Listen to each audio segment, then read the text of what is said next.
A lot of this isn't going to make sense to you, and I'm sorry about that. I'm just going to start at the beginning, with the house.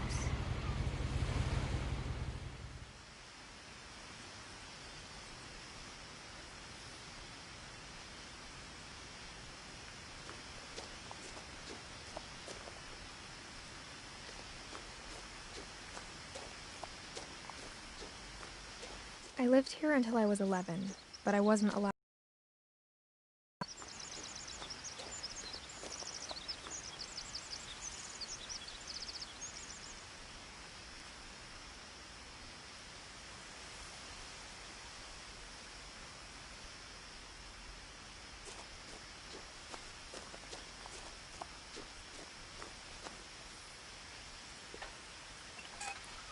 Inside the mailbox were bills from 7 years ago, marked urgent, open immediately.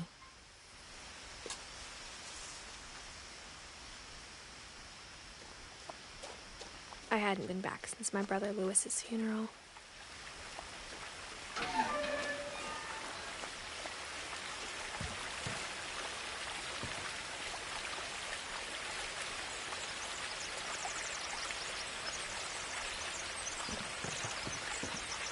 In her will, my mother left me a key, but didn't tell me what it unlocked.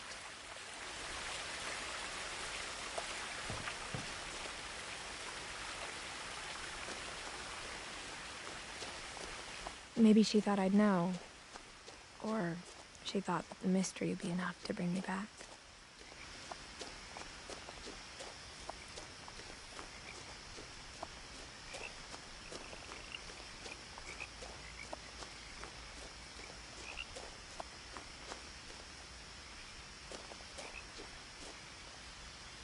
No one had driven this way in a long time, but I saw a few hoof prints.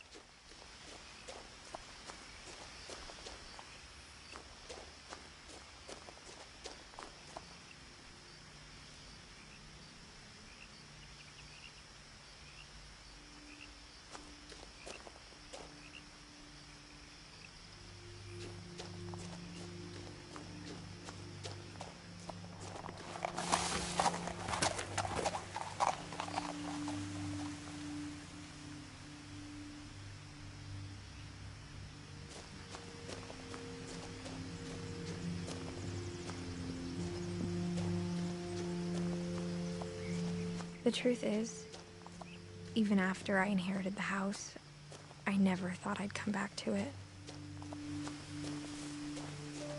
But now I had questions about my family that only the house knew the answers to.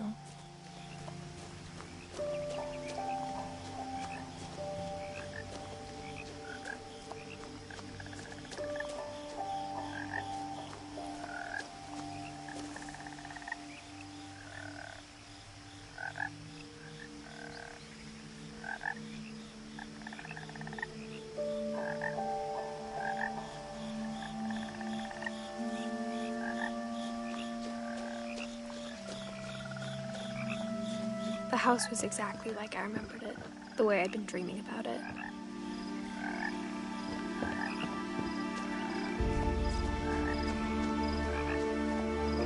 As a child, the house made me uncomfortable in a way I couldn't put into words. Now, as a 17-year-old, I knew exactly what those words were. I was afraid of the house.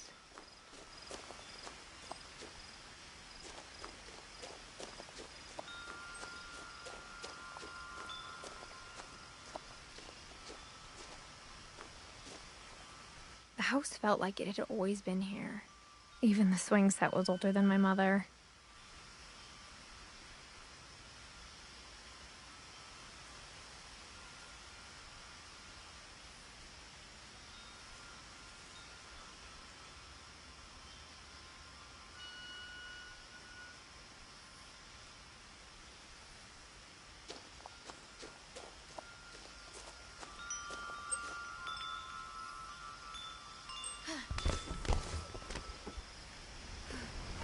Crawling through the doggy door used to be a lot easier when I was 11.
For the first time in years,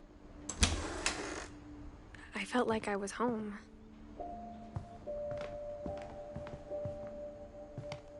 But instead of a family, there were just memories of one.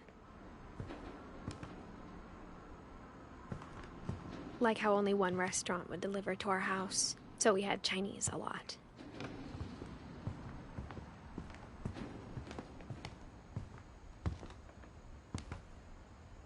Or how after Louis started working at the cannery, we all got sick of eating salmon. Except our cat, Molly. Nothing in the house looked abnormal. There was just too much of it, like a smile with too many teeth.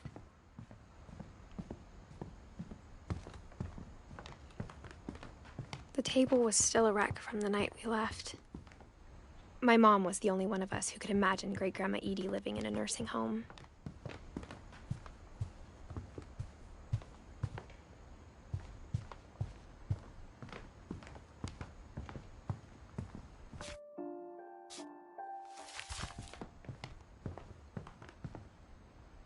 Mom always told me to stay out of the basement, so I wasn't too surprised when the key didn't fit.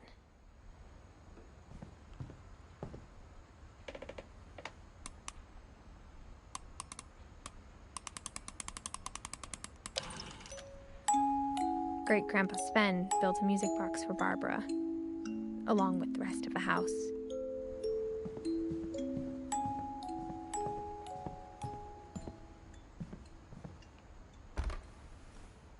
Edie told me once that every Finch who ever lived is buried somewhere in the library.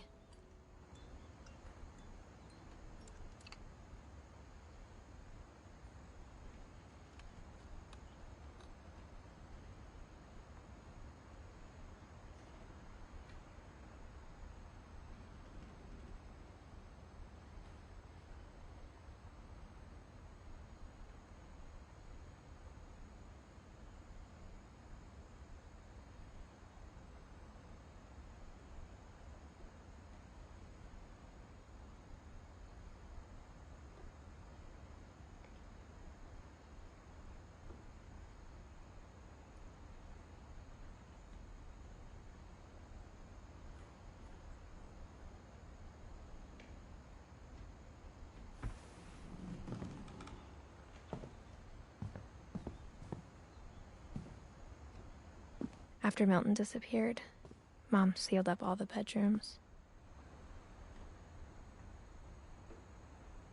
Then Edie retaliated and drilled peepholes.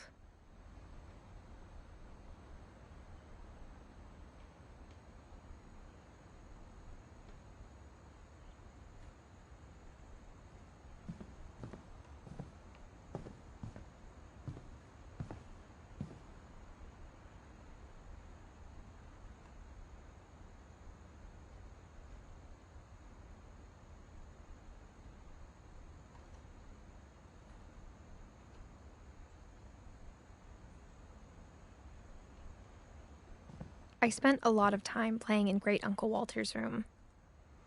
I think my mom sometimes regretted not sealing it up.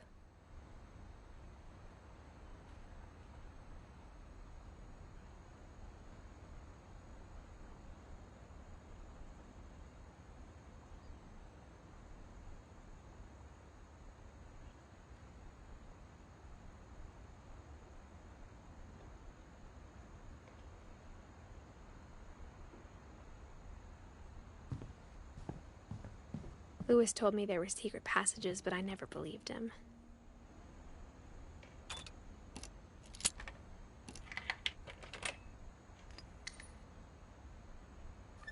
Turns out, my mom was really good at keeping secrets. Now it was time to find out what my mom had been afraid of.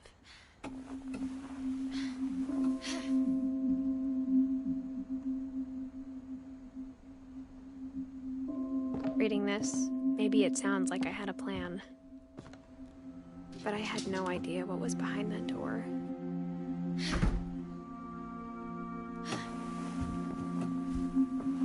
Just like I had no idea where all this was gonna lead.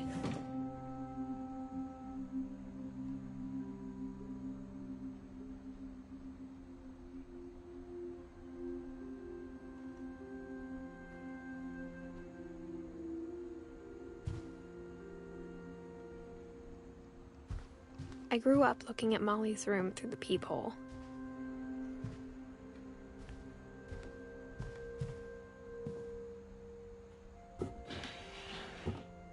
Molly's gerbil had a tiny bedroom with its own even tinier gerbil cage.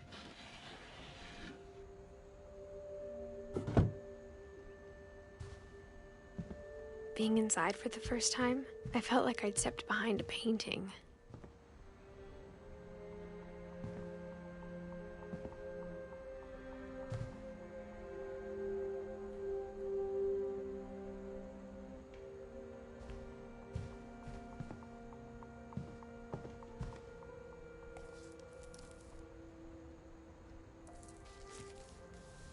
December 13th, 1947.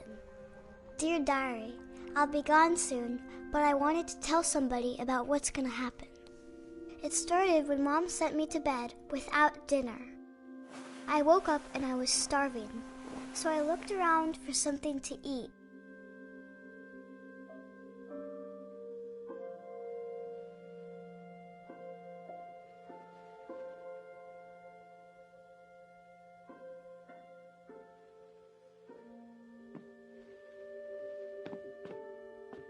The gerbil food was dry, but I didn't mind it.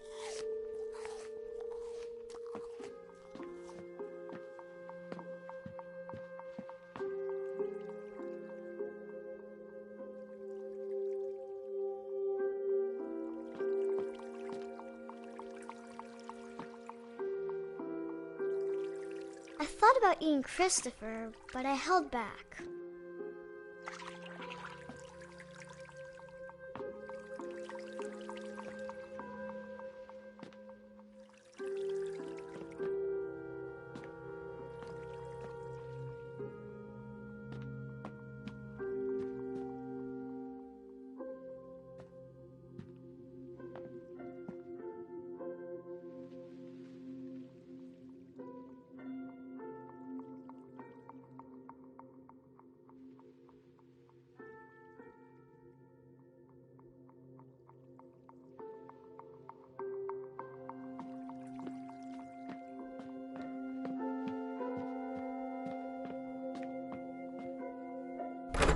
Mom, can I come out now?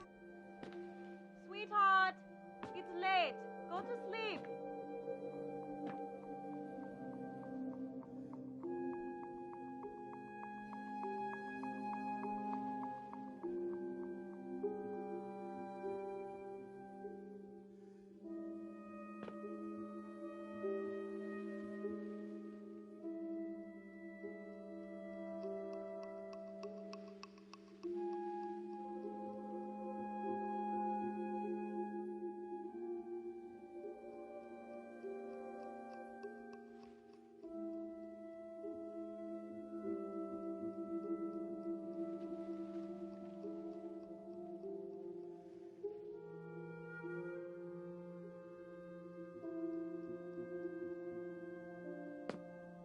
My Halloween candy was all gone.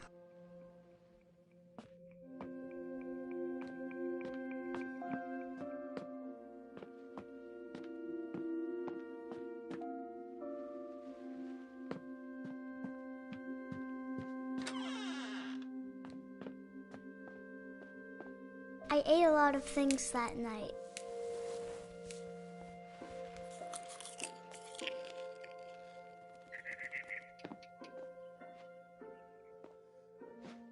I kept eating and eating.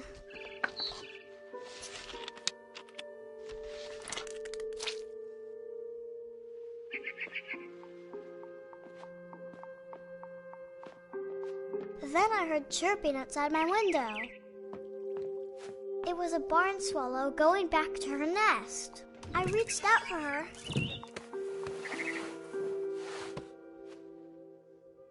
And suddenly, I was a cat.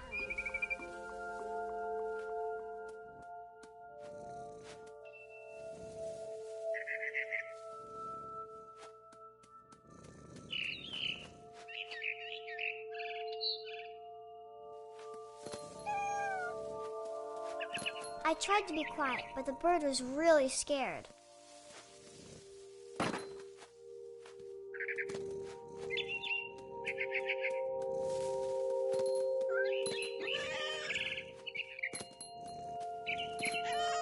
Mom and Dad didn't even look at me.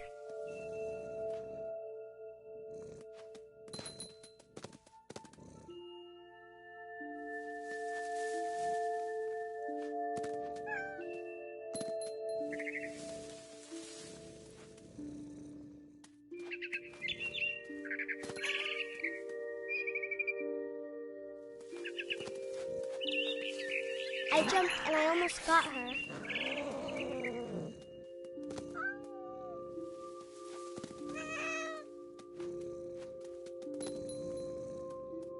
I could tell she was getting really tired.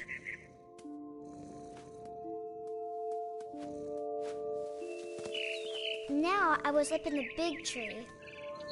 I promised Dad I wouldn't climb it anymore. All I cared about was eating that mama bird.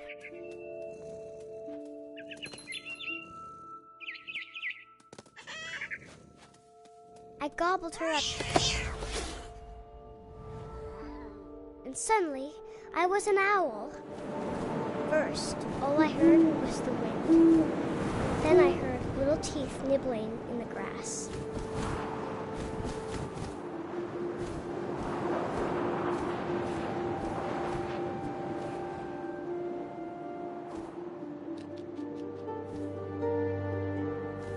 Rabbits.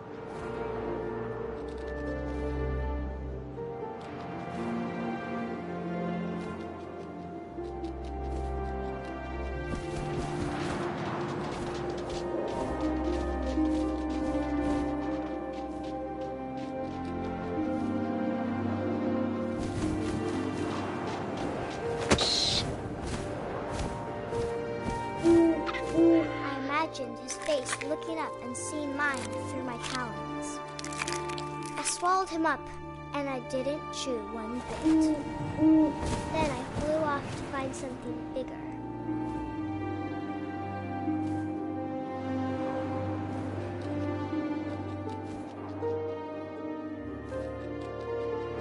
A mama rabbit.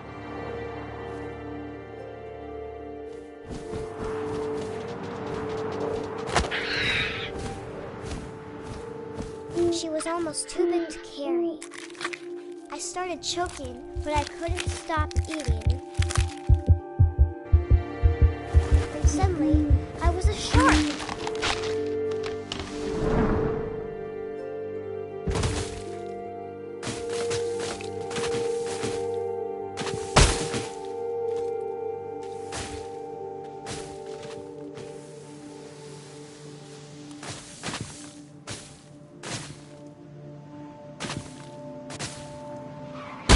I rolled off a cliff and into the ocean.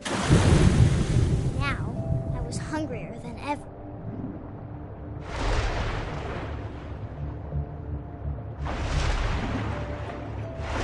I wanted fat, juicy seeds.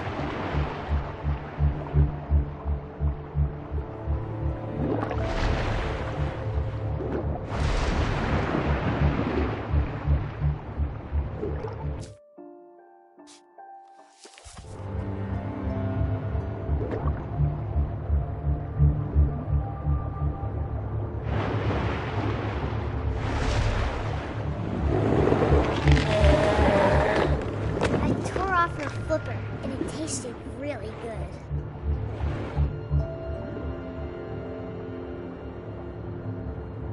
I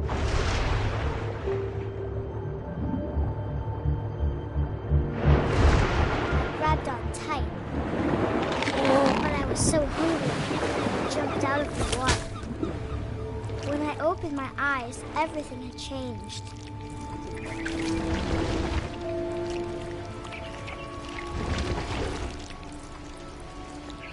Now I was a monster, and I smelled people everywhere.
was big, but I moved real quiet.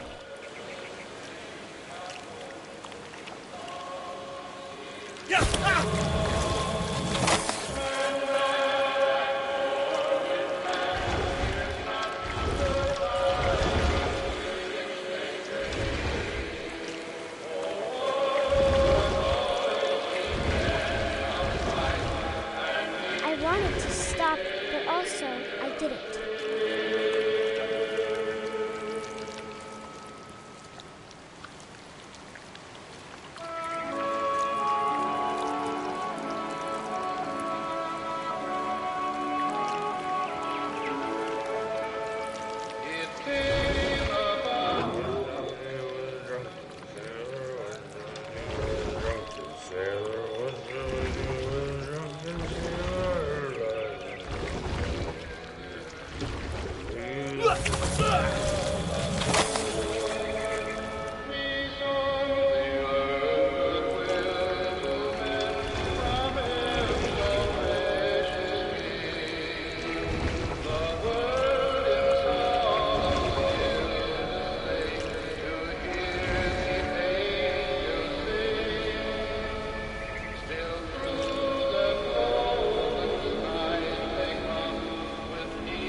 Passenger, I was still hungry. And to cross the water, I smelled something new. Something I had to have, so I swam towards it.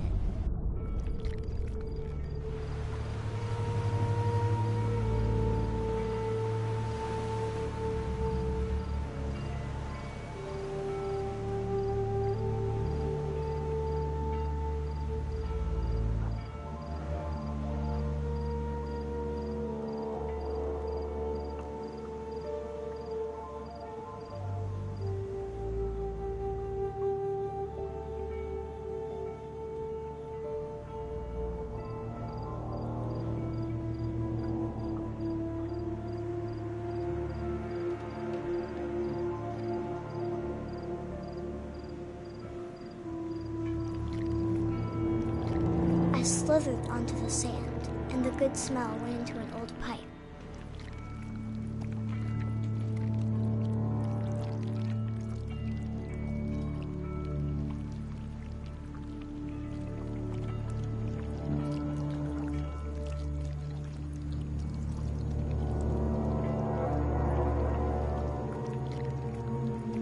I got closer and closer.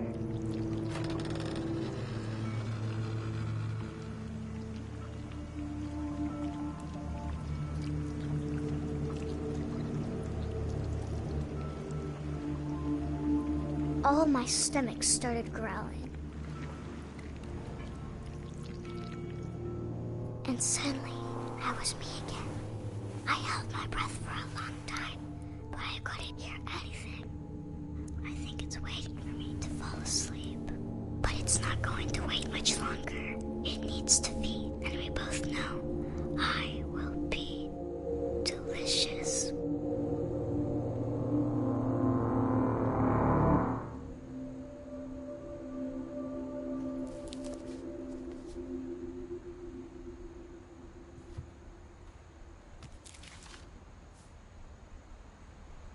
I'm not sure if I believed all of that, but I'm sure Edie would have.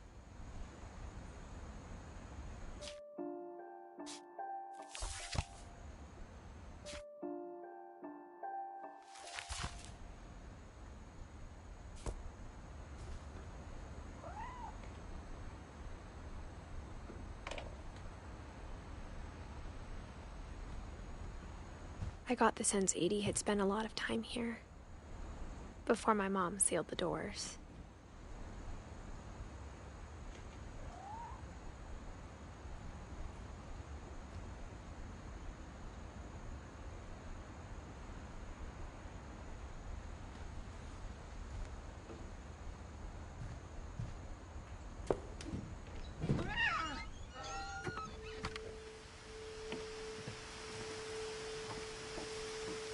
This will be obvious later, but my mom never told me any of these stories. Edie would have, but Mom didn't like bringing up the past. Though, when we adopted a stray kitten, she was the one who named it Molly. I spent a lot of time in Great-Grandma Edie's room. Her room was like a museum. For 500 years, the Finches have been famous throughout Norway for their fortune and misfortune.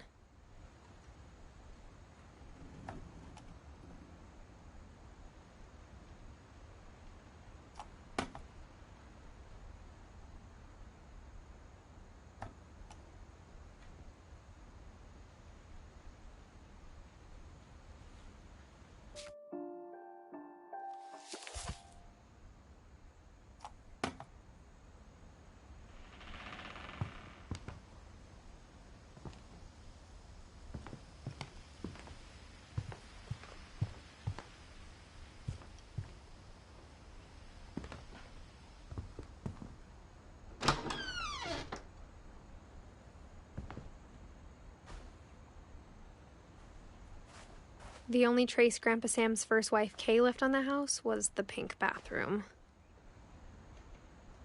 It was a pretty big trace.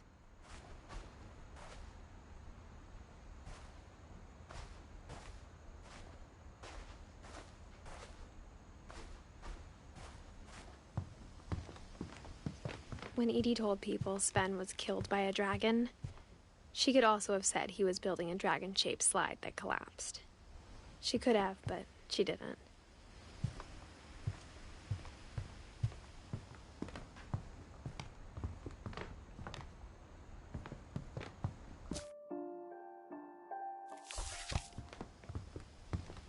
Edie knit me a new pair of gloves every year, just in time to replace the old ones.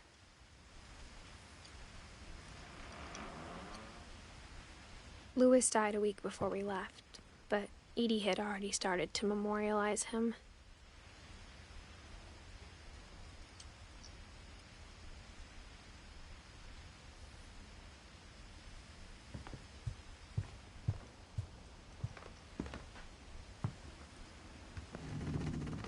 Even in her 90s, sometimes Edie seemed a lot younger than my mother.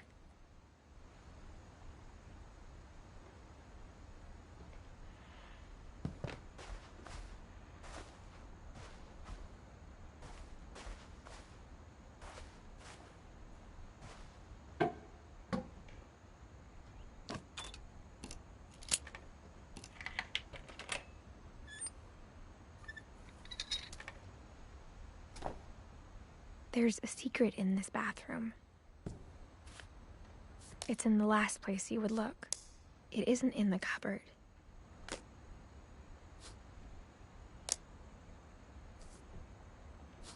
It's hidden in this book.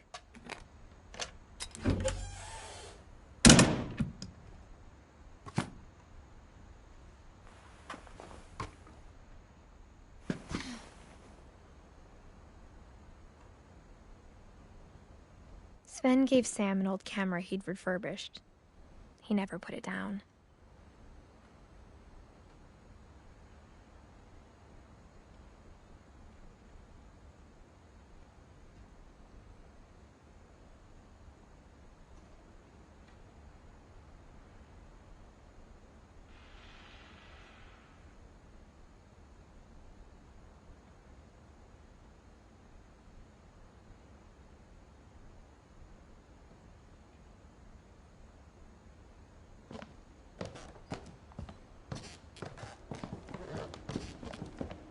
From the paintings on the wall, it was clear my brother Milton had been here before me.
I knew Grandpa Sam had a twin, and that he never talked about him.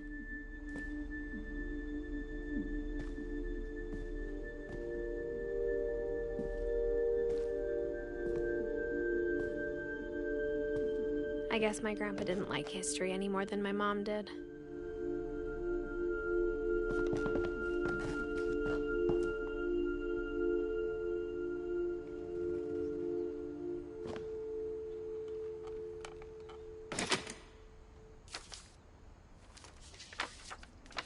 How I Want to Remember My Brother by Sam Finch.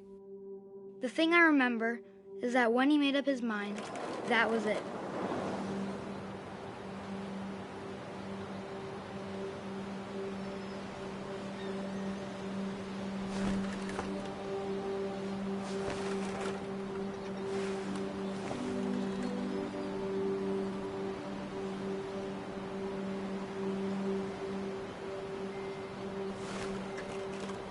My brother said he'd die before he ate another mushroom.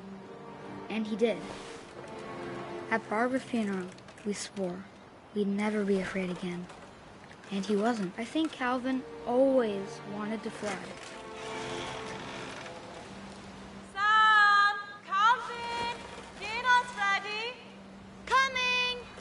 But that day, he finally made up his mind to do it. I told him going around was impossible. Maybe if I hadn't said that.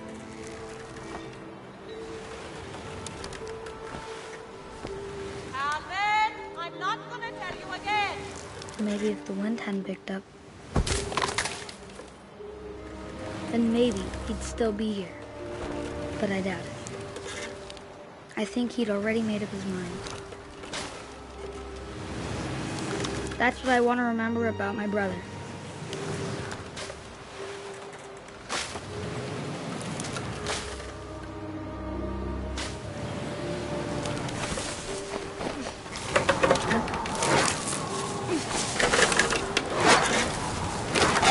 The day he made up his mind to fly, and he did.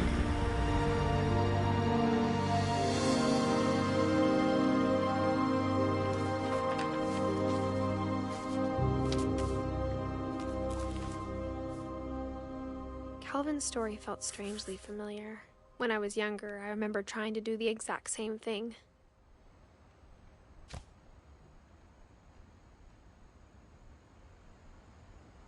After the funeral, Edie roped off Calvin's half of the room.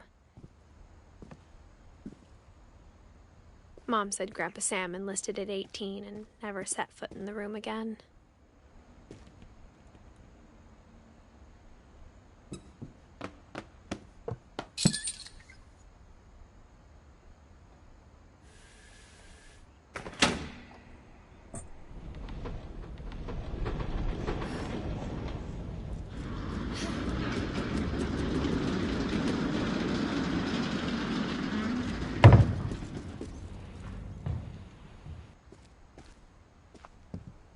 The passages were a pretty tight fit.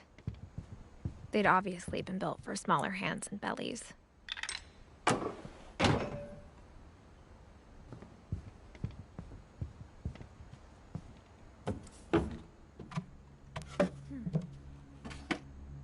Growing up, I always thought of Barbara as a child star.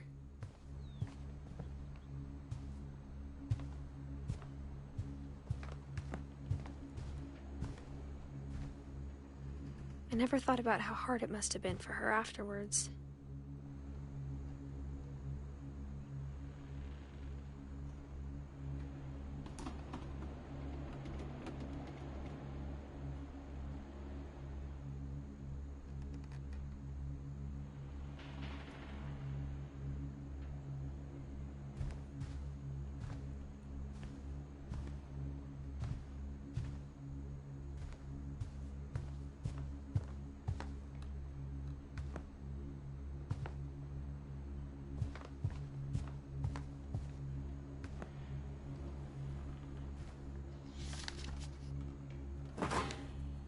Of all the stories people wrote about Barbara's death, I'm surprised Edie saved this one.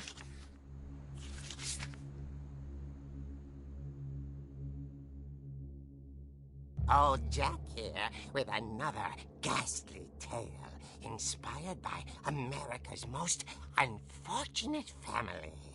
I'm calling it The Surprise Ending of Barbara Finch.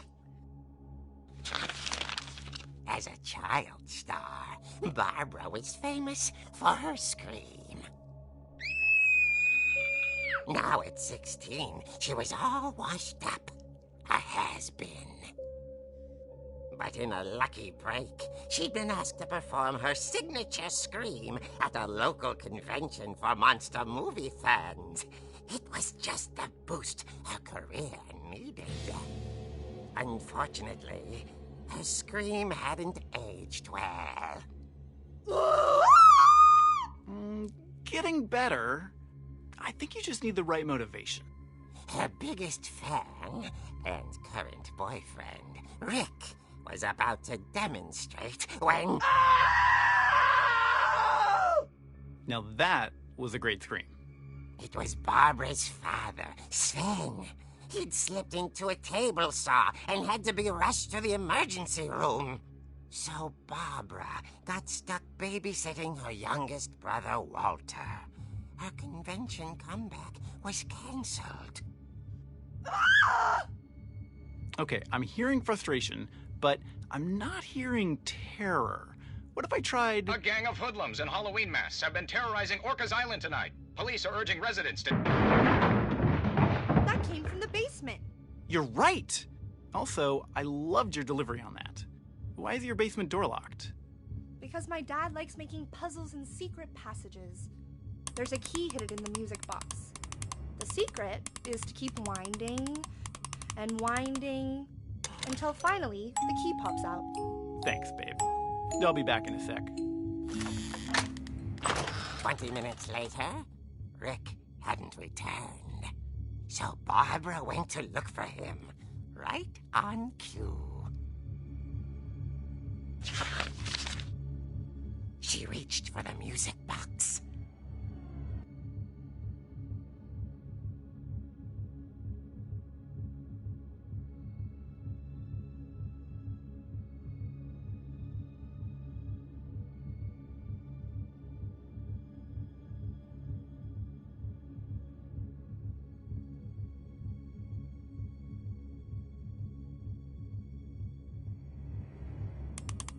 And as she wound the key, she listened for Rick, but the house was silent.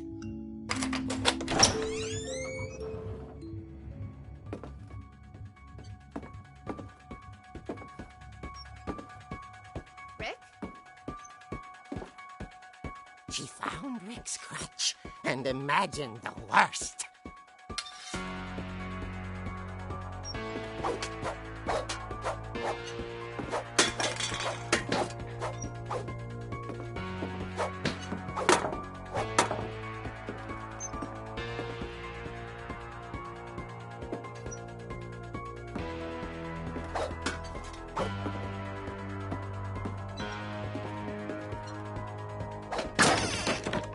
The gang's leader is the infamous Hookman killer, Dr. Carl Hamill, who impaled and then ate his family 10 years ago tonight.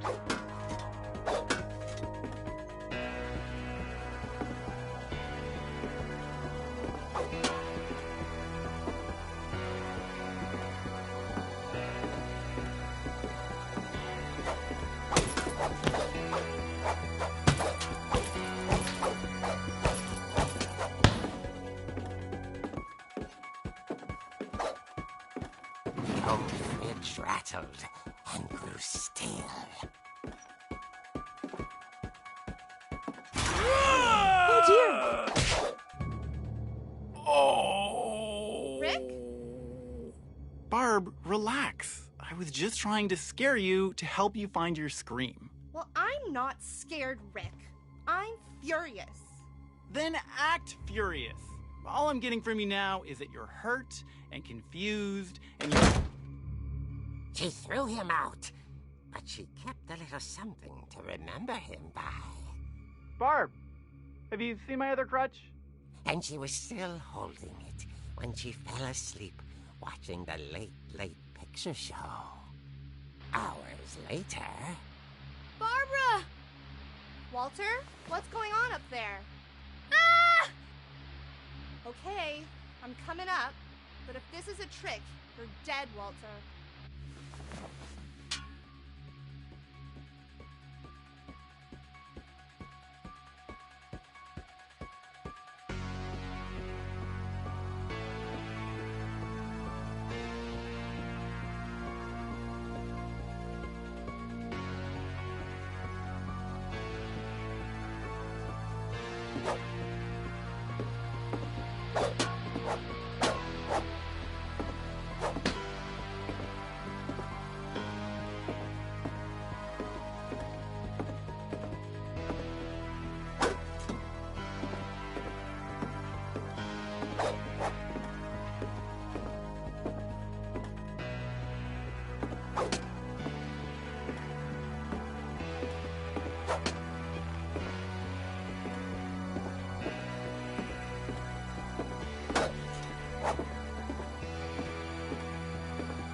Walter vanished, but his bedside radio was still on.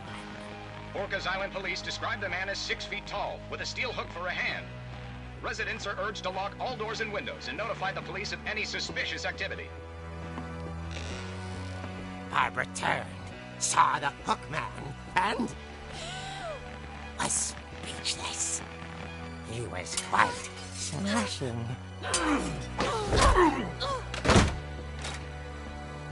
And he was. He couldn't get enough of Barbara. Okay, Barbara, there's gotta be another way out of here. That night, she played her part beautifully.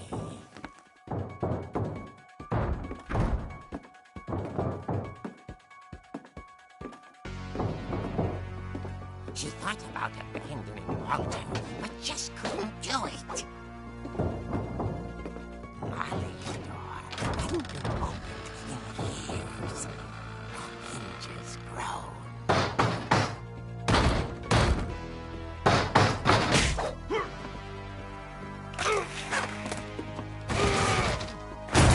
He wasn't moving, but she sensed the story might not be over yet.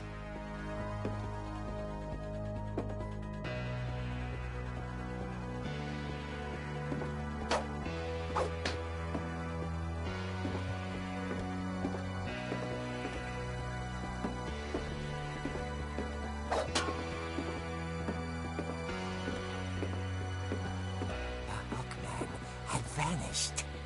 She listened for his breathing, but all she heard was...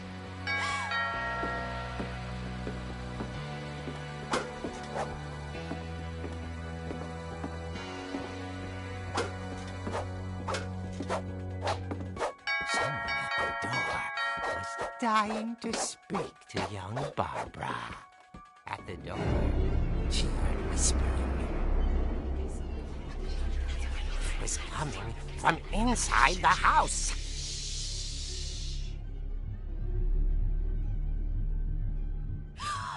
Oh dear. Surprise! Bravo, Barbara! You were wonderful! The monsters had come to surprise her. For Barbara, it was a dream come true. Then she saw what kind of monsters they were, and she realized what was about to happen. She was going to be famous. And with her final breath, Barbara Finch gave the performance of her life.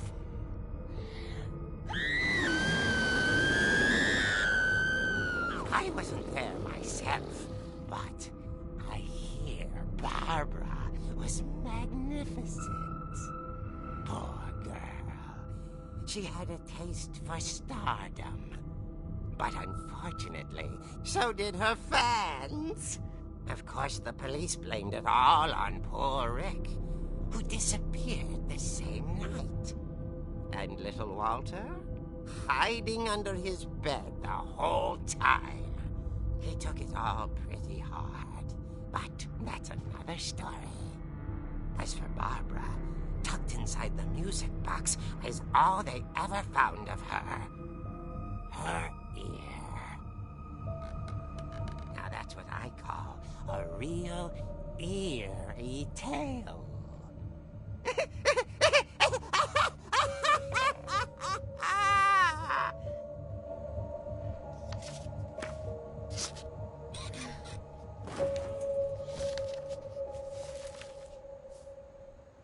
Edie told me all Barbara wanted was to be remembered, as absurd as that comic was.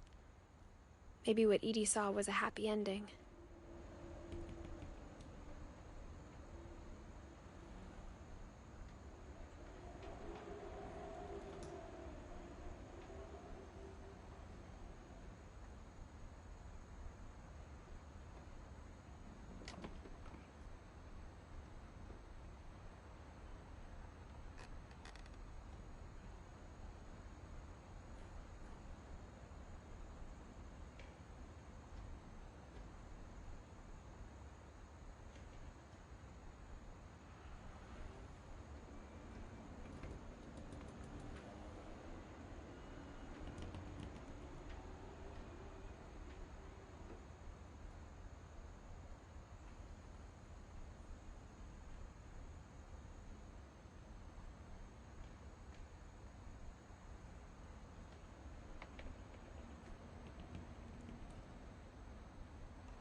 I guess now I know why Mom didn't like me playing with the music box.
Mom said the basement was off limits, unless I wanted another tetanus shot.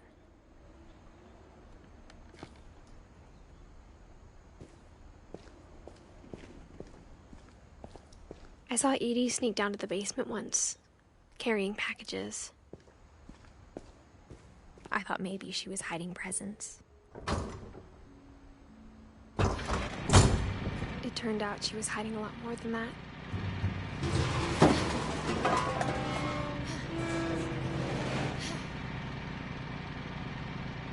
I remember asking Mom once about where Walter had gone. She said after Barbara died, he got as far away as he could. If there's a pattern in all these stories, I think it's that none of us has gotten very far. Goodbye, everyone. I can't believe I've been down here for 30 years. On that first day, after the shaking started, I didn't think I'd survive a week.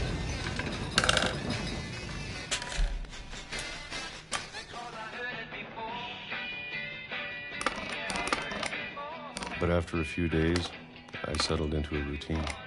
That's what kept me sane. Having a schedule, living for today. I always expected to be dead tomorrow. But if you wait long enough, you get used to anything.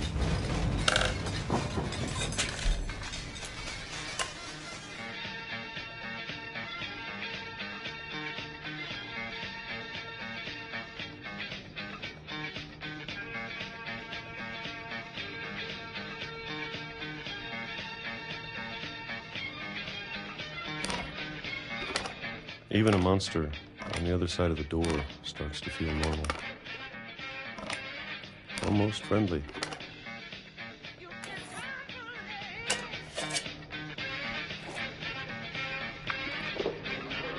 And then one day, everything just stopped. Whatever that thing was, it was gone.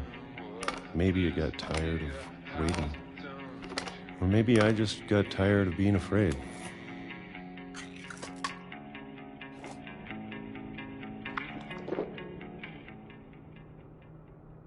It's been a week now, the longest in 30 years. I'm done waiting. I have to leave while I still can.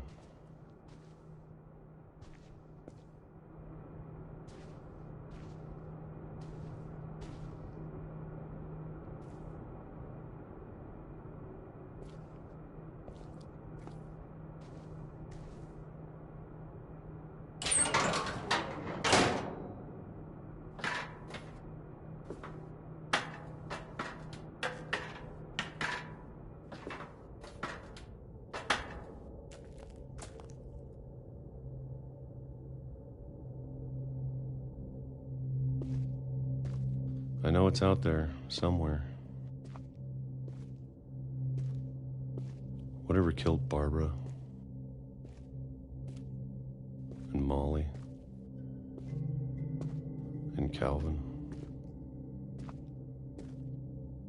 Maybe this is all a mistake. But I need to stop living the same day, even if it kills me.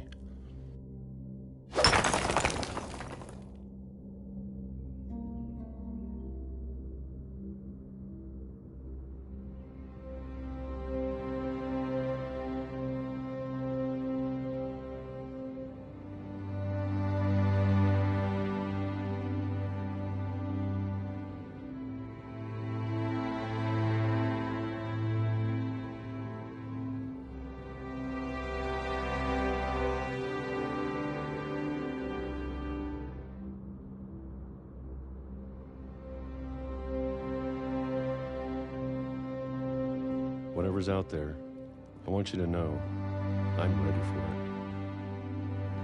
I'm going to appreciate all of it, especially the food. I don't mind if I only have a year left, or a month, or a single week. I'd be happy with one new day. I can already imagine the sun on my face.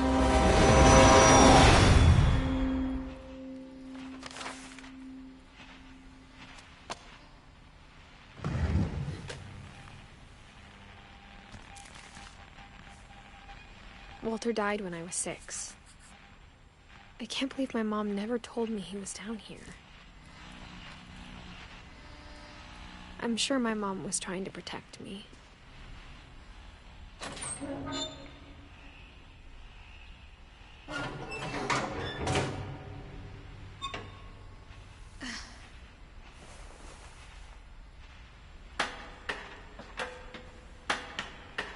Maybe she was afraid I'd end up like Walter. But if she never told me about an uncle under the house, I can only imagine what else she was hiding. I don't want to make the same mistakes she made, trying to bury something that's still alive. Now that there's only one of us left, or maybe two, I thought it was time I heard the stories for myself and found out what happened to everyone else. But now I'm worried the stories themselves might be the problem. Maybe we believed so much in a family curse, we made it real.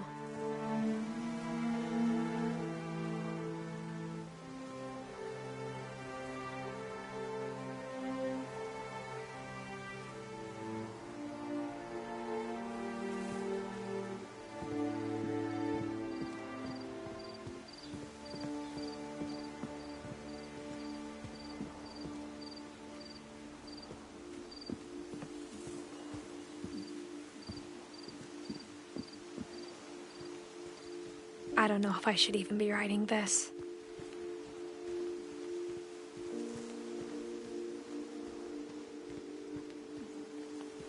Maybe it'd be better if all this just died with me.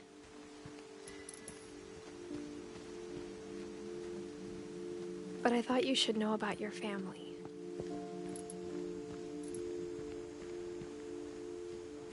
And the history you're a part of. Though, to be honest, I feel as lost as you probably do right now.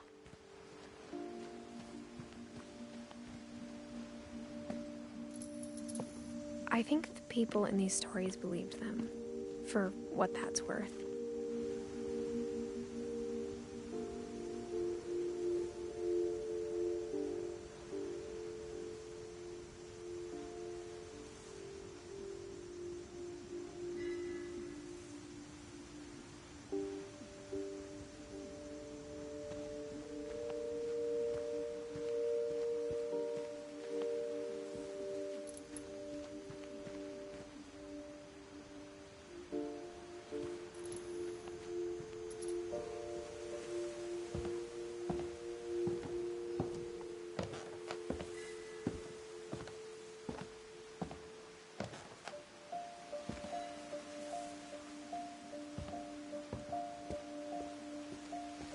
And when you look at the house, that history of imagination and stubbornness and madness, any of it seems possible.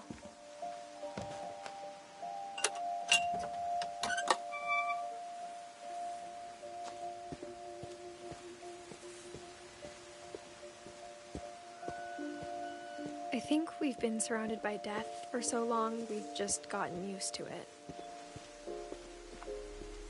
What kind of family finishes building a cemetery before starting the house?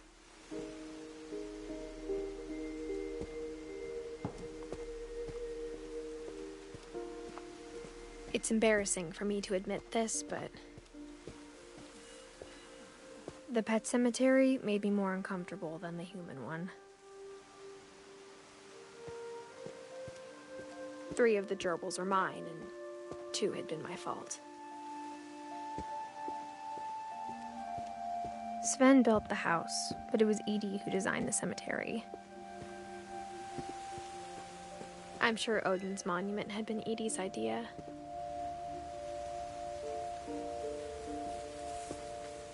My mom was always trying to move on, but for Edie, the past never went away.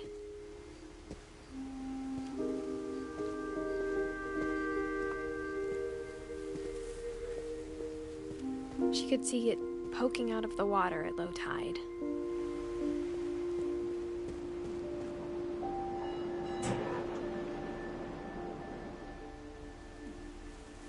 Edie said she dreamed about the old house every night.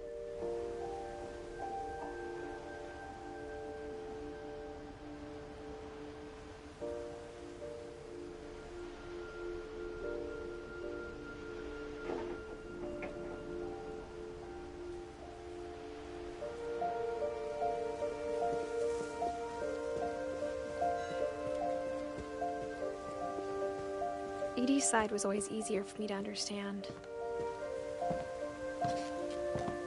But the older I get, the more I can see where my mom was coming from.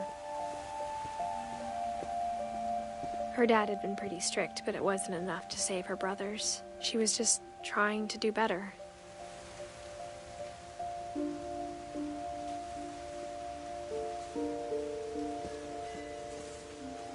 She lost 2 of her brothers, just like I did. I get why she tried so hard to protect us. There's so many things I wish I could ask my mom now. Part of me thinks this is what she wanted all along. For me to come back someday and find everything out for myself.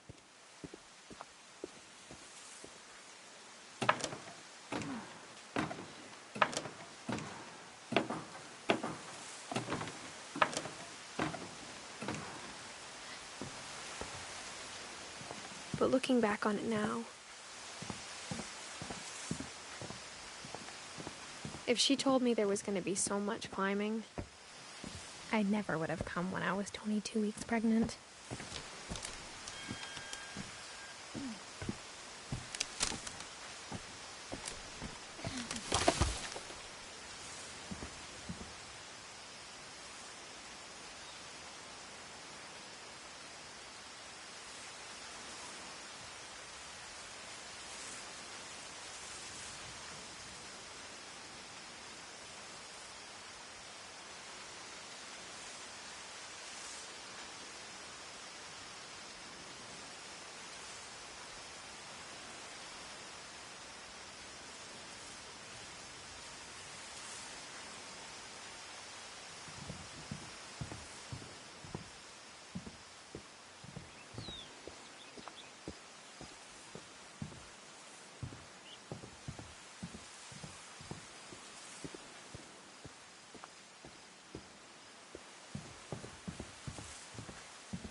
I never met Grandpa Sam, but I think he and my mom had a lot in common.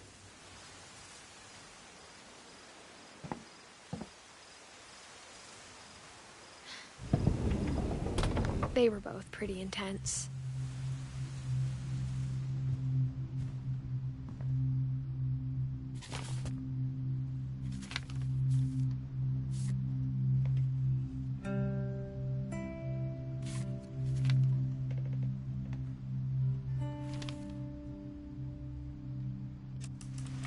Dawn, I promise, you'll never forget this weekend. Yes, sir. These memories are gonna last a lifetime. Hmm? Am I gonna? Perfect. It's gonna rain the whole weekend, isn't it?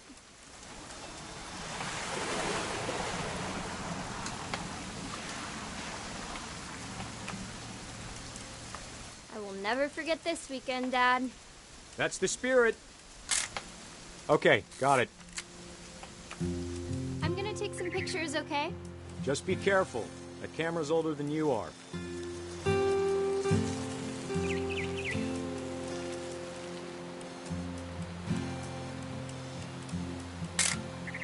Aw.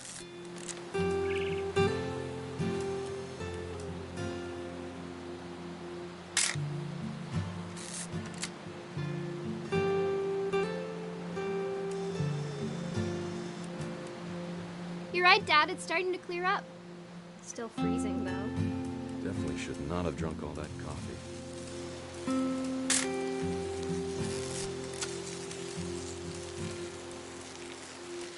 Nothing quite like being outside.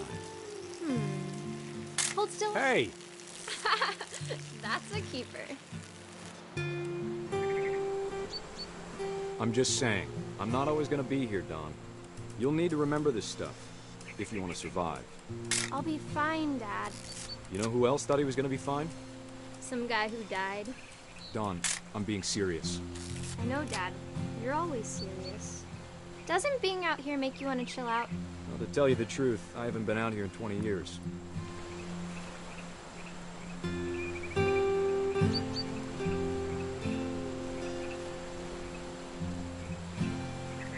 Last time I was with my brother Calvin.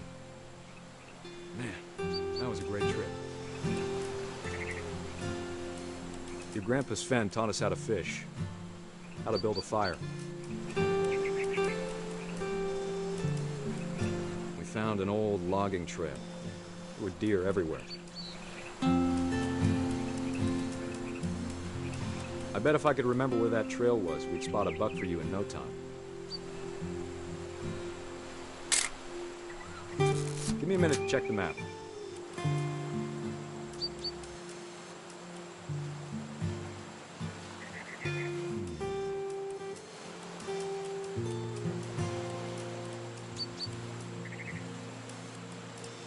Let's see. Don, don't you think you could find something more interesting to photograph? Maybe.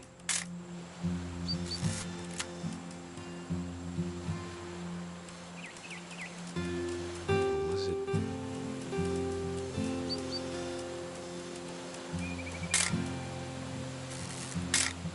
Could have been.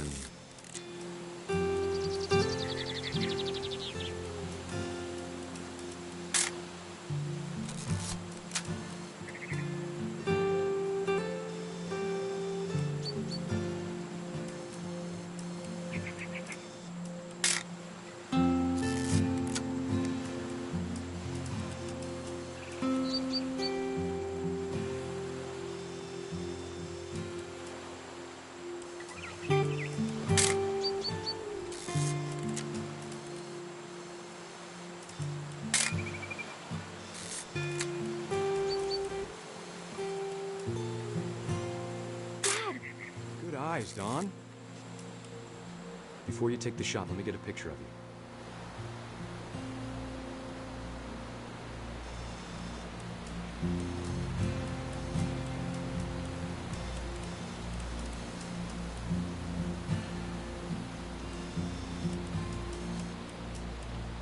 Dad, Let me get behind you. do I have to do this? Don, you don't have to do anything. Great shot, Don!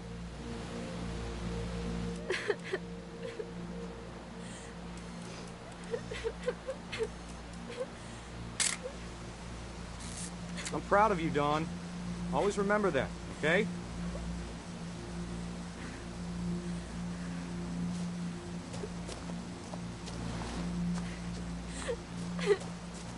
Sorry, Don. Just gotta reset the timer.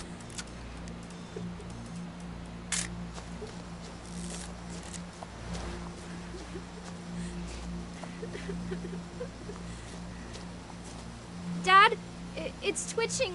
I think That's it's totally so... normal, Don. Just focus on the camera. Try not to think about... Dad!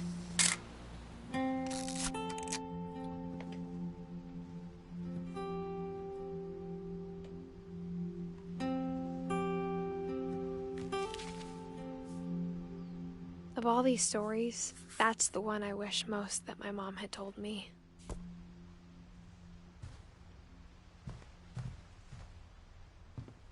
Instead of hiding from death, Sam seemed to go out of his way to meet it.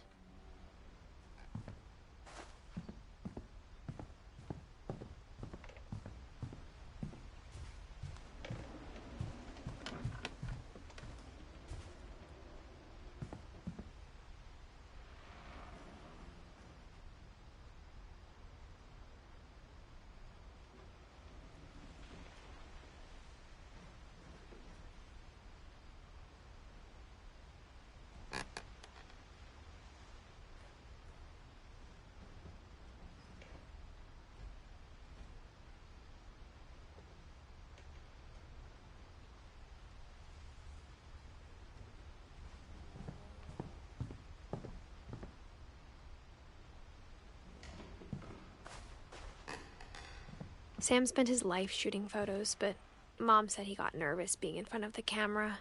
I guess we're all afraid of something.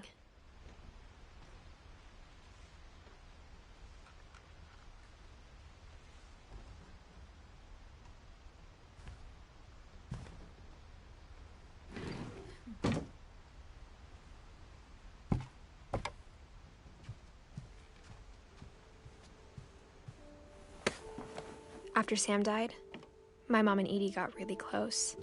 They'd both lost a lot.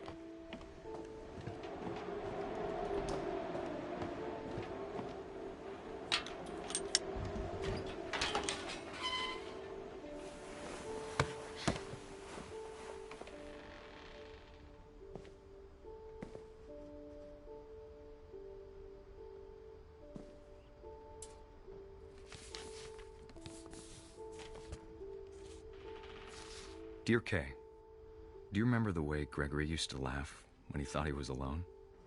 Like something funny was happening, but only he could see it.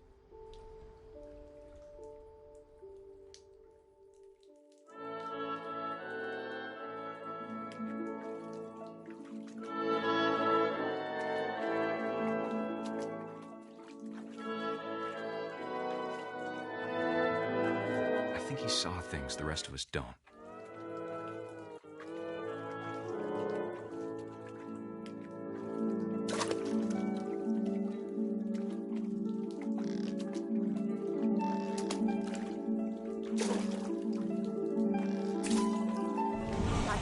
Gregory, it's time to... Hold on, sweetie. Hello? Sam, I told you I don't want to talk right now.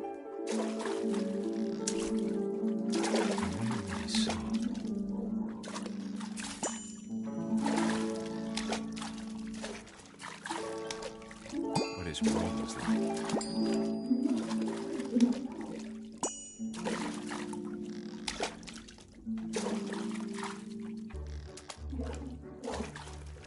Reminded me so much of Calvin. Lost in his imagination.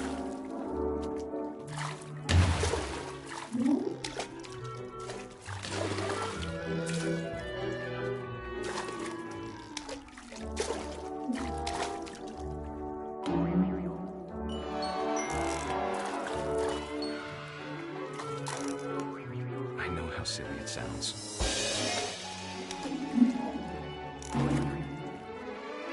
But I worried about a baby being too happy. But I could feel him slipping away. Sorry about that, Gregory.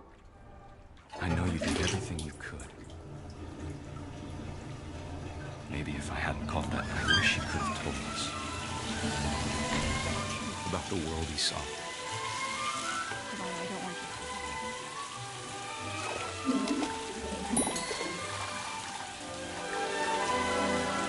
There's so much I don't understand about Gregory. About everything.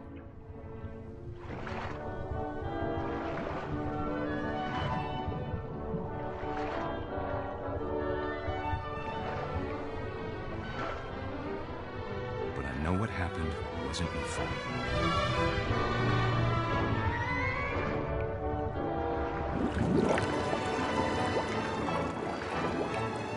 I'm sure he's happy.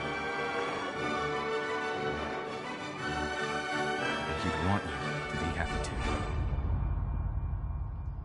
Good luck, Kay. Love, Sam.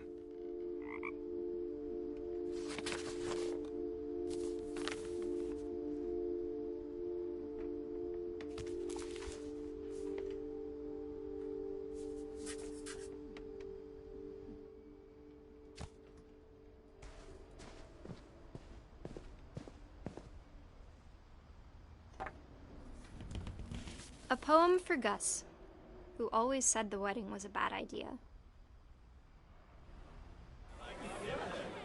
Our father never hit us kids, at least not very hard, before the day my brother said with teenage disregard that he'd be dead before he'd see a wedding in our yard.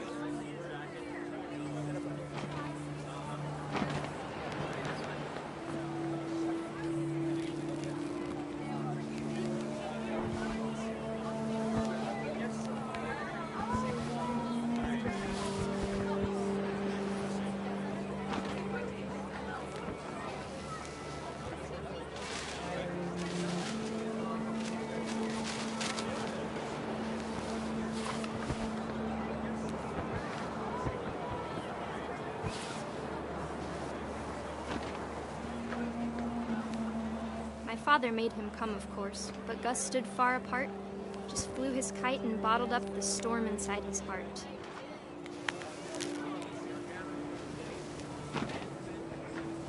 I tried to talk him out of it, but though he'd never met her, we don't need a stepmom, we're the... I now pronounce you husband and wife. You may kiss the bride.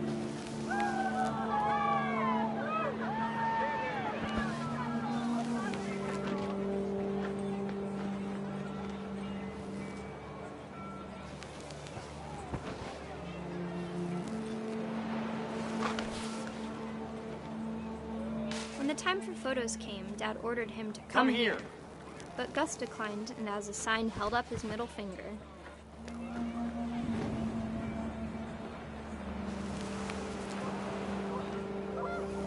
The wind picked up, and panicked geese appeared and quickly went. But all the humans did that day was go inside the tent.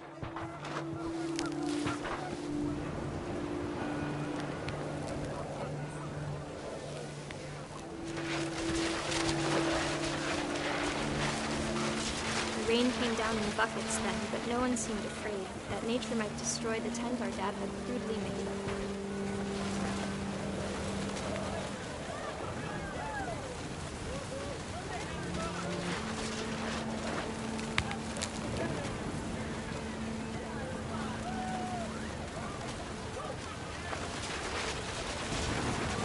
The thunder sounded much too close and full of angry power. But all my father said to this was, "Make the music louder."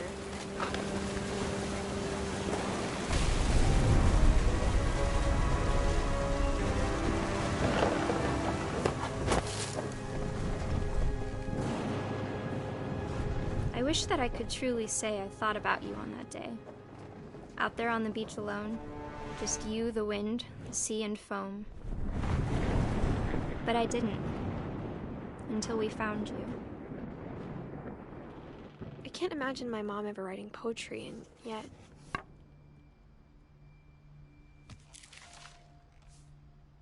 She never talked about him, but Mom told me once if I was a boy, they were going to name me Gus.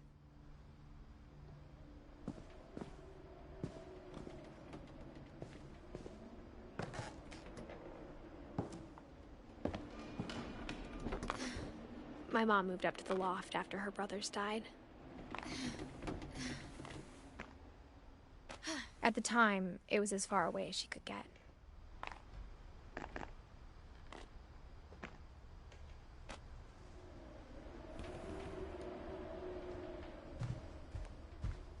She spent a summer building houses in Calcutta, where she met my dad, Sanjay.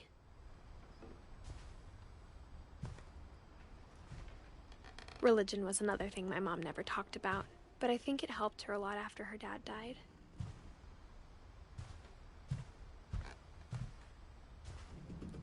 My mom moved to India a week after graduation and got a job teaching English. Louis was born a year later.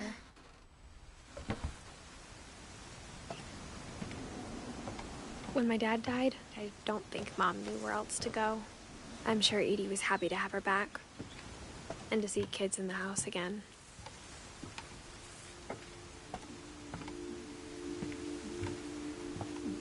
The house had to get a little bigger, but Edie was used to that.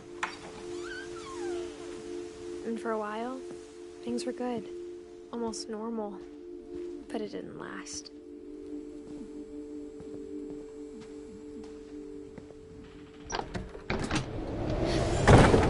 The beginning of the end was Milton's 10th birthday, when Edie gave him a castle.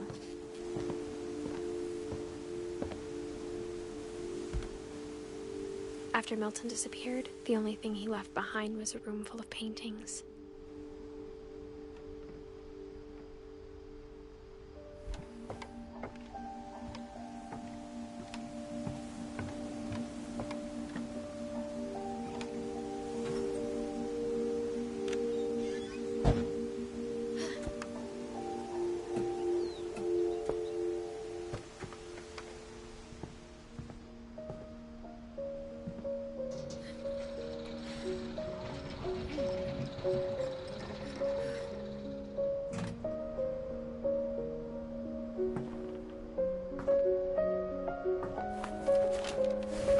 Milton Finch in The Magic Paintbrush.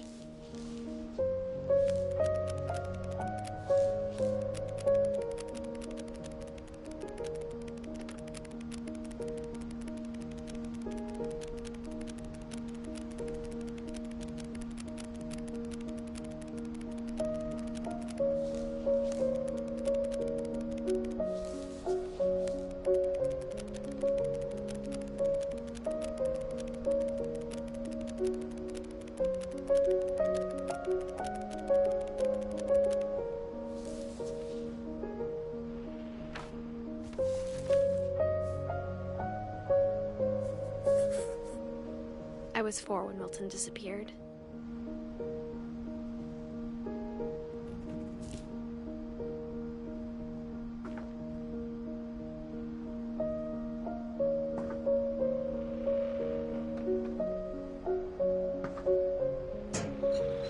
Mom spent months searching for my brother. Then she sealed the doors.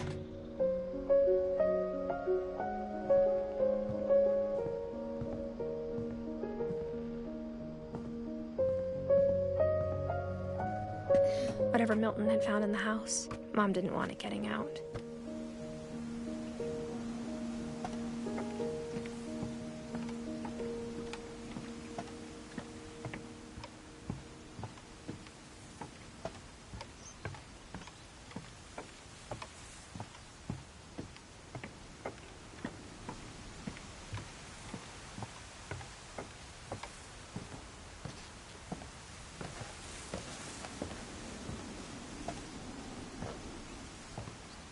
Mom definitely blamed Edie, but I think Louis blamed himself. After he graduated, he just spent more and more time in his room, until Mom got him a job at the cannery. Everyone always told me to stay out of Louis's room, except Louis.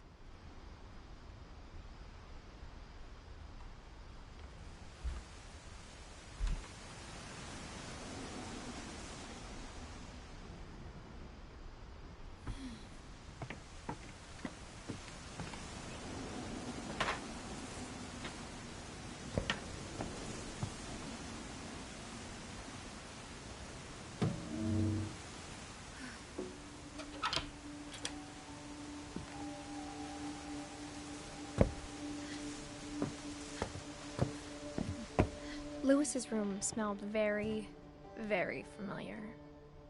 That part of him lived on.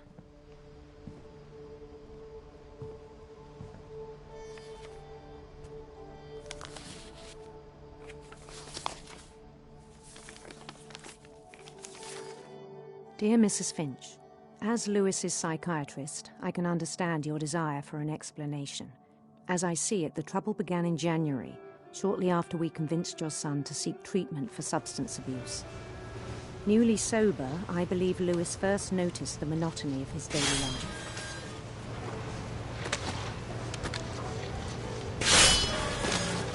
He kept working at the cannery, but he withdrew part of himself. In our sessions, I saw the same behavior.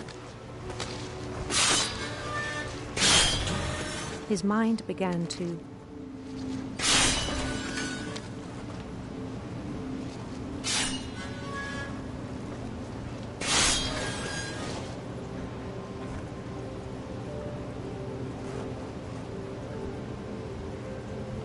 wander.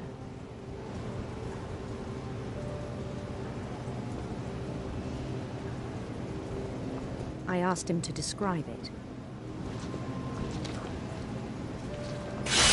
He said he started small,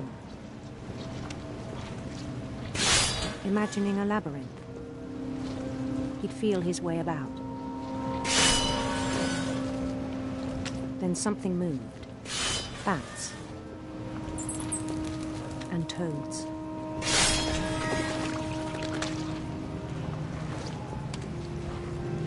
And things that have not names. He knew it was all in his head.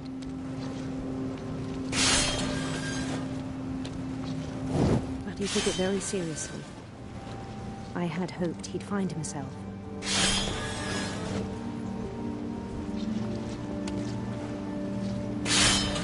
But he found something more. I worried about him then.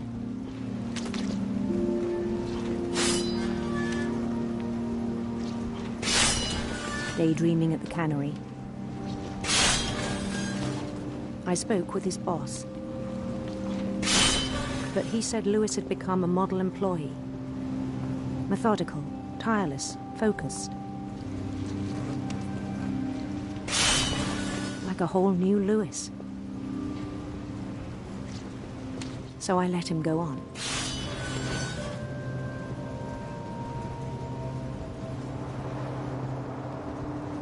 I even encouraged him. It seemed very promising at first. He told me he'd made a new friend.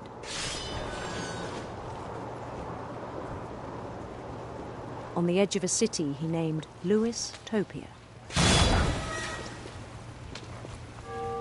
He built the city up slowly, brick by brick. Then he made musicians.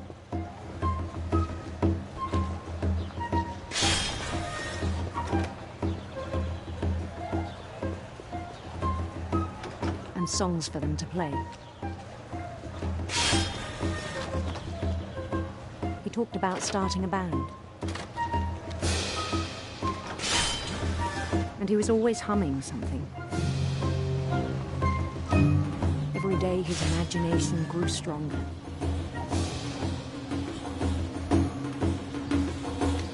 He no longer spoke at the cannery. But his chopping was as reliable as ever. Then one day it struck him that all the cheering crowds, even the stones under his feet, were all in his imagination. So he could do whatever he wished.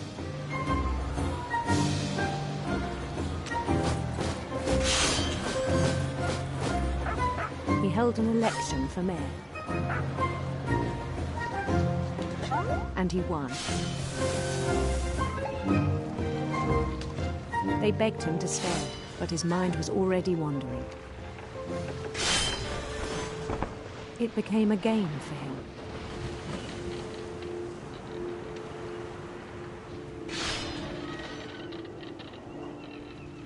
He'd conquer a city, then immediately push on. New Louisville.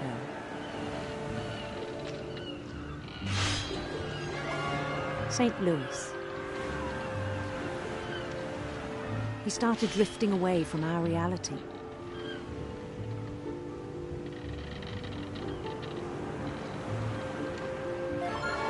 Minneapolis. Until one day he forgot to go home from the cannery. Even as his mother pleaded with him, part of Lewis kept sailing on.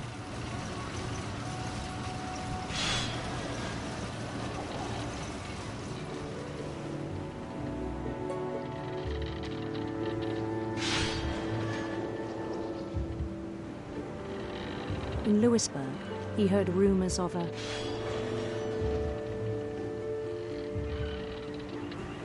handsome queen.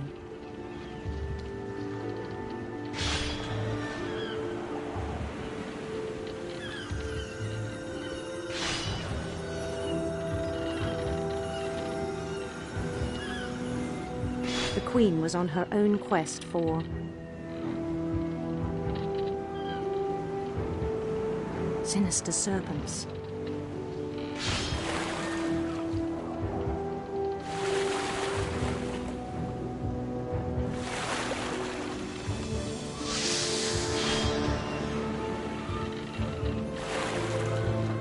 He followed the sound of her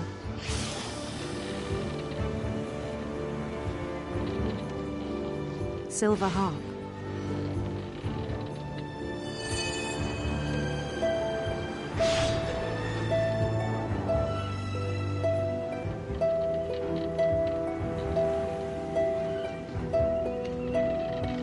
His chase led him to a golden palace east of the sun and west of the moon. Even then, his logic remained sound. He knew the world was all in his imagination.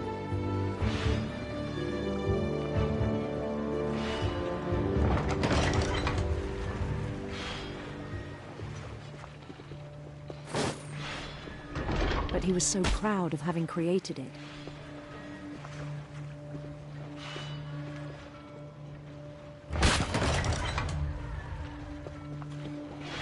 In his own eyes, he'd become something greater than a king.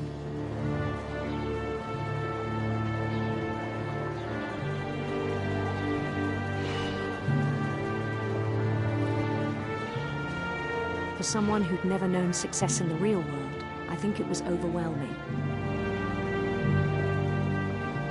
And then it struck him that the real Lewis was not the one chopping salmon, but the one climbing the steps of a golden palace.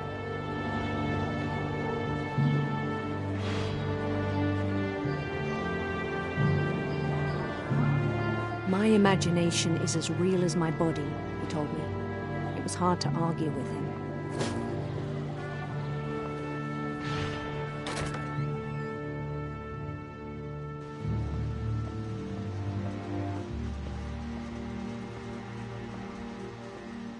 He began to forget the world we know.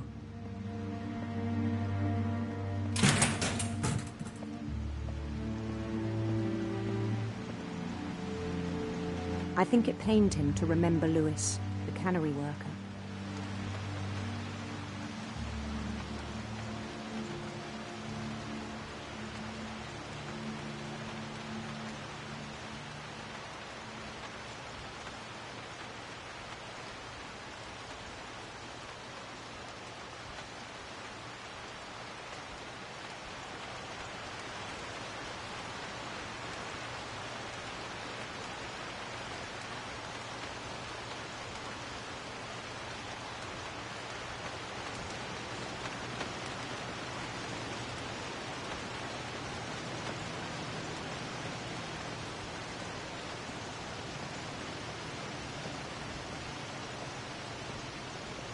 He began to despise the man with a royal contempt.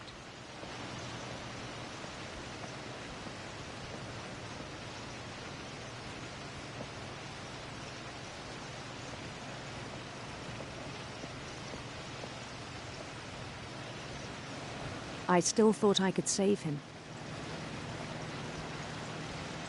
Even after he said he was being crowned king over all the lands of wonder. The palace would be packed with his companions.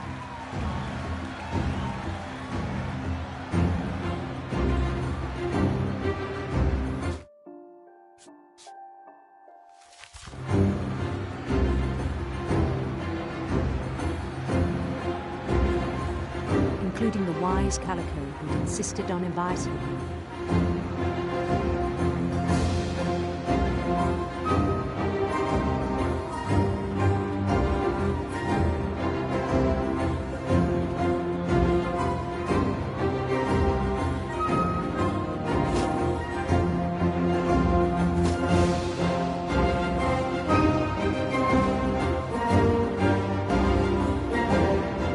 Queen waited, holding his crown.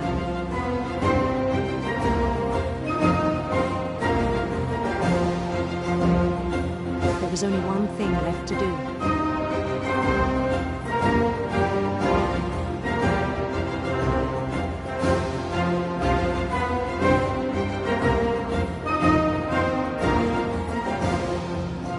Bend down his head.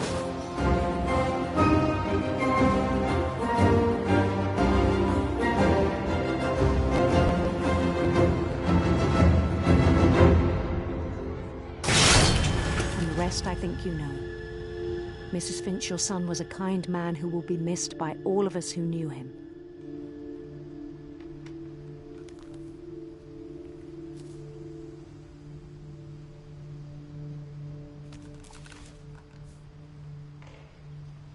My brother was really cool. I wish you could have met him.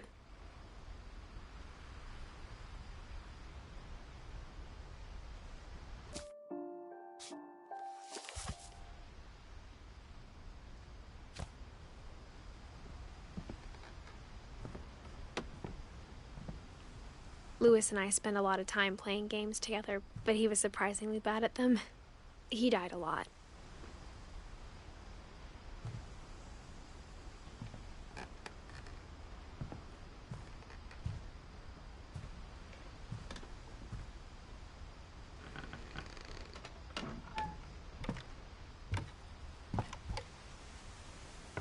On the way back from Louis's funeral, my mom told me to start packing. She waited until the day before we left to tell Edie. I'm not sure if she wanted to make it easier or harder. I wish we'd stayed.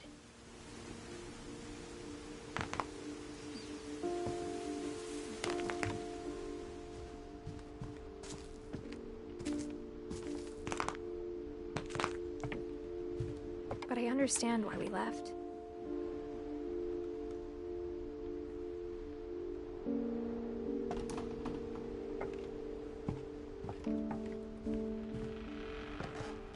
My mom ended up leaving everything behind. What happened that night had been coming for a long time. Maybe it should have come sooner.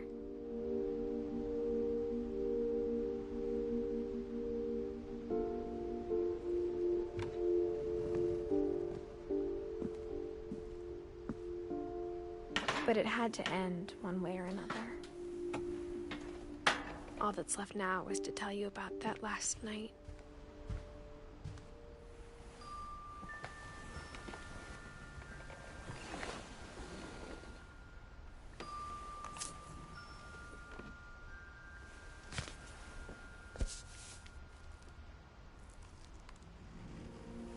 That whole last day, Edie just watched us pack and didn't say a word. Until supper, when she raised her glass and said, "To our final night together, and all our final nights apart." Grandma, you know what I said about alcohol. Some of your medications are very Edith, specific. I left a present for you in the hallway. Why don't you go open it?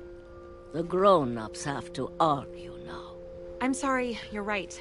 We're all leaving tomorrow. Let's just enjoy our I'm not leaving. Edith, you're excused.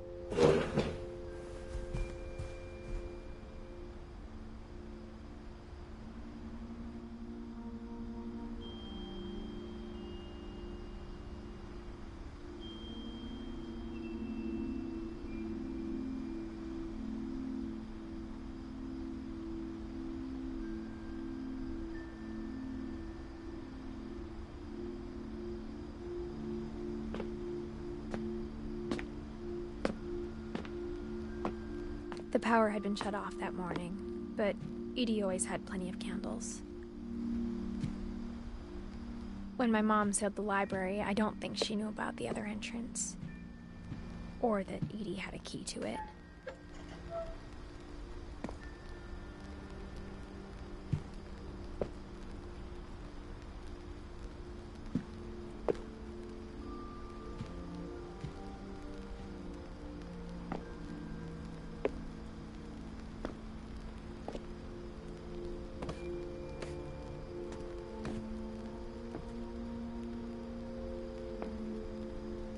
The thing you're afraid of isn't going to end when you leave the house.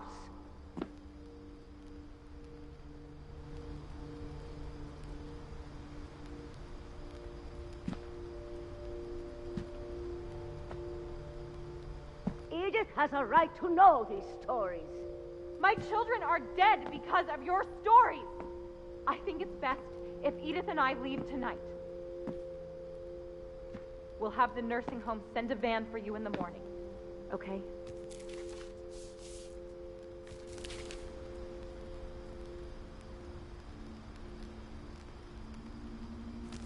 Dear Edith, there's so many stories I wish I could tell you, but there's only time for one. This is about what happened on the night you were born. That night, the tide went way, way out. It was the first and last time I ever saw the old house aground. There'd been an earthquake out in the middle of the ocean. They called it the lowest tide in 1,000 years. God, it smelled awful. You know, I've seen that house every day of my life.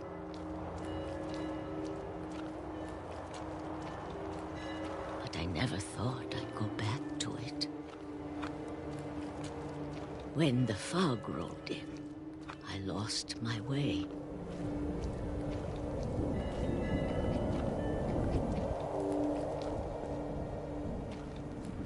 I got turned around.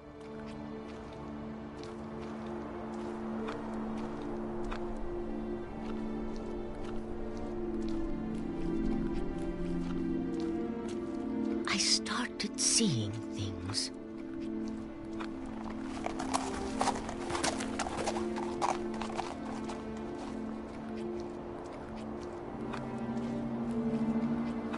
Things I'd forgotten had ever existed.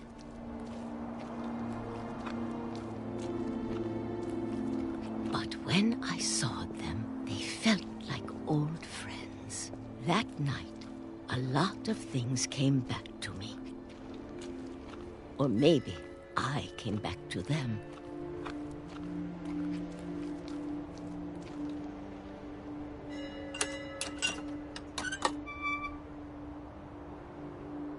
Things I can't explain, but that I need you to try and... Edith, what are you doing in here? It's mine. Edith! Mom, you're gonna rip it! Let go! I kicked and screamed, but Mom dragged me to the car.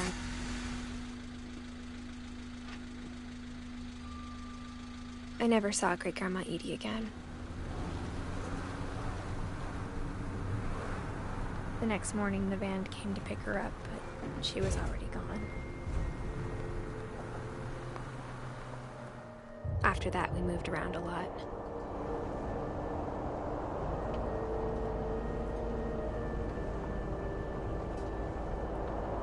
We both tried to make the best of it.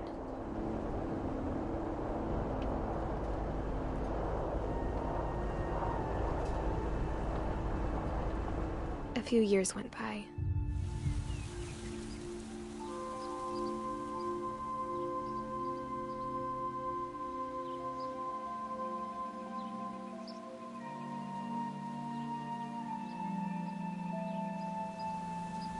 My mom didn't like to talk about it,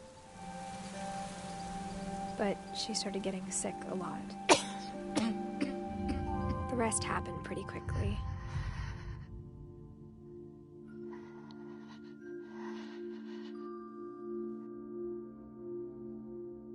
She got better for a while, and then she didn't.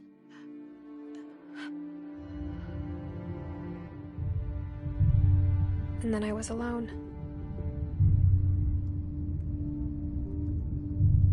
The last Finch left alive.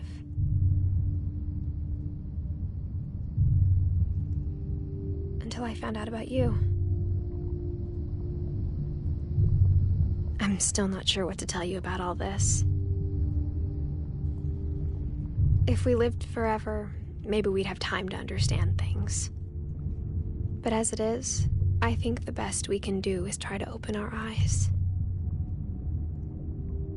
and appreciate how strange and brief all of this is.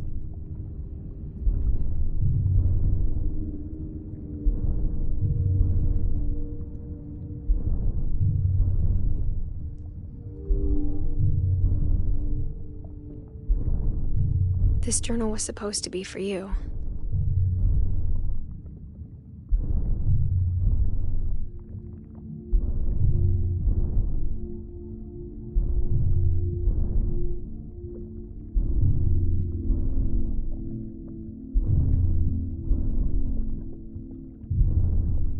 But now I hope you'll never see it.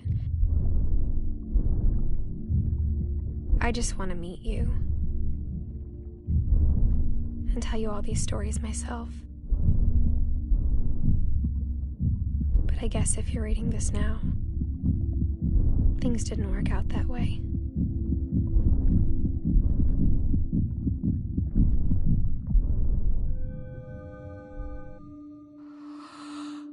This is where your story begins. I'm sorry I won't be there to see it. It's a lot to ask, but I don't want you to be sad that I'm gone. I want you to be amazed that any of us ever had a chance to be here at all. Good luck.